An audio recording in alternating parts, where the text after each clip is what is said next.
A corrida para a guerra. Em 1931, os membros do Comitê Olímpico Internacional escolheram Berlim para a sede da 11ª Olimpíada, ou seja, um país marcado por uma ideologia totalitária. Ninguém imaginava que em 2 anos os nazistas subiriam ao poder. Com a ascensão nazista, a Alemanha transformou-se profundamente. As liberdades individuais foram restringidas, os inimigos do regime foram presos, e começou a perseguição dos judeus, comunistas, ciganos e homossexuais. Logo começou uma resistência no mundo contra o acontecimento das Olimpíadas na Alemanha. Nos Estados Unidos, Ernest Lidenko, membro do Comitê Olímpico, começou uma campanha contra a participação estadunidense.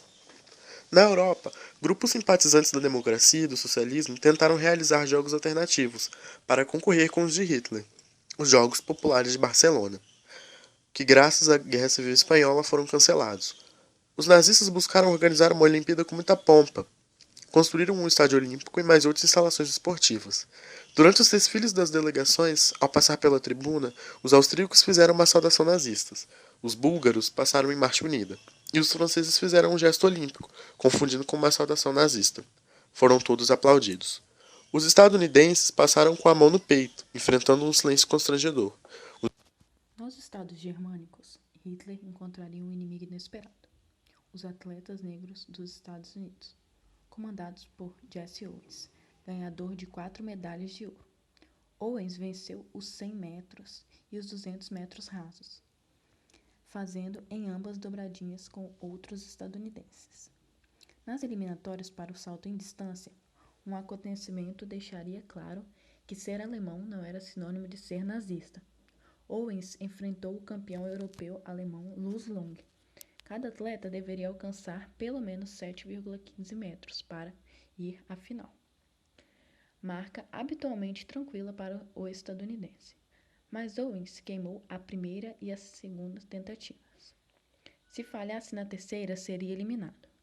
Tenso, aguardava sua vez de saltar, quando sentiu uma mão no ombro. Eu sou Luz Long. Creio que não nos conhecemos. Apresentou-se o alemão em inglês fluente. Prazer em conhecê-lo, respondeu Owens, bastante surpreso. O diálogo prosseguiu até que Owens, já à vontade diante da simpatia do alemão, perguntou: "O que você acha?" "Acho que você se classifica de olhos fechados. Só precisa fazer uma marca na pista alguns centímetros antes da tábua de saltos. Assim, evita o risco de queimar e garante a classificação sem problemas." A dica foi seguida e os dois saltadores se encontraram à tarde na final. Luz Long saltou primeiro, 7,54 metros. O japonês Naoto Tajima, em seguida, chegou a 7,65. Owens superou os dois, com 7,74 metros. Na segunda rodada, Long empatou a marca do estadunidense, enquanto Owens a ampliava para 7,87 metros. Na quinta e penúltima tentativas, Long empatou novamente, 7,87. Owens respondeu imediatamente, 7,94 metros. Long queimou sua última chance, mas Owens fez melhor ainda, 8,6 metros. Um novo recorde olímpico. De novo sentiu uma mão sobre seu ombro.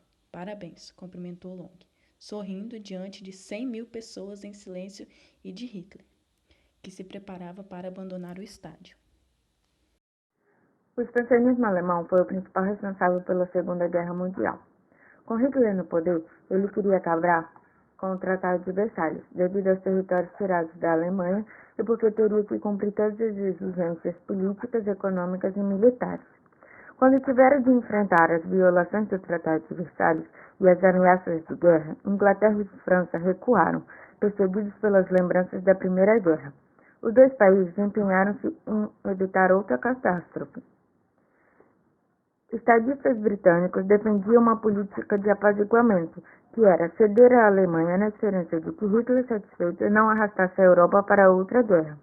Alguns apaziguadores viam o líder alemão um defensor do capitalismo contra o comunismo soviético, ideia que a propaganda nazista divulgava e explorava com habilidade.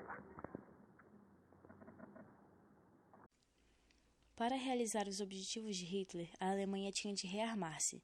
Em 1935, Hitler declarou que a Alemanha não se julgava mais presa ao Tratado de Versalhes, que limitara o exército alemão a 100.000 voluntários, restringindo a marinha e proibindo a produção de aviões militares, artilharia pesada e tanques.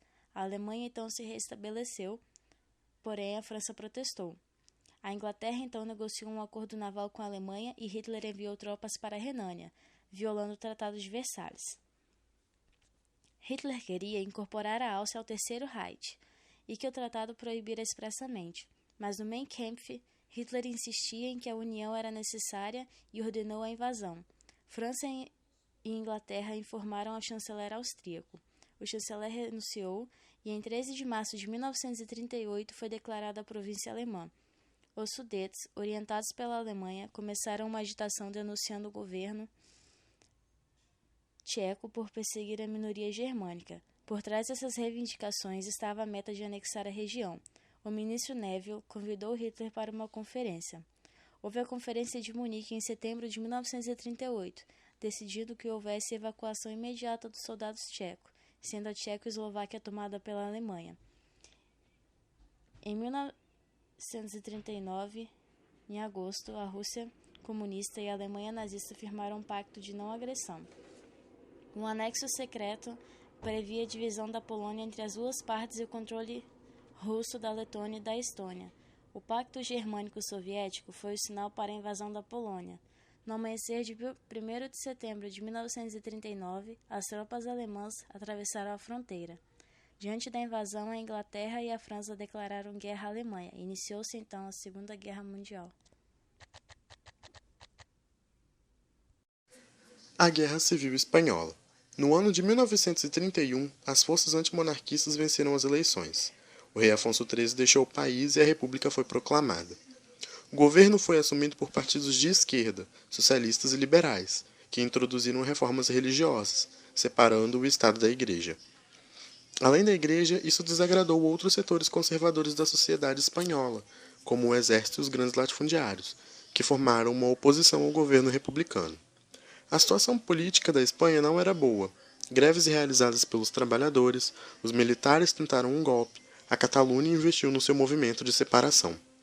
Os partidos de esquerda se uniram na Frente Popular, em 1936, quando venceram as eleições e subiram ao poder. Os partidos de direita e nacionalistas, reunidos na Falange, além dos setores conservadores, apoiaram, no mesmo ano, o general Francisco Franco, numa revolução contra a República. Assim eclodira a Guerra Civil Espanhola. De um lado, Franco e os nacionalistas receberam apoio da Alemanha nazista e da Itália fascista, enquanto de outro a República recebia apoio da União Soviética, que chegou a apelar para a França, que achou melhor não se envolver. Durante a guerra, bombardeios nazistas bombardearam a cidade de Guernica, matando 1.600 pessoas. Esse episódio inspirou o pintor Pablo Picasso a criar uma tela que expressava os horrores da guerra, nomeado com o nome da cidade bombardeada. Em 1939, a República caiu e Franco estabeleceu uma ditadura. A Guerra Civil Espanhola aproximou ainda mais Mussolini de Hitler.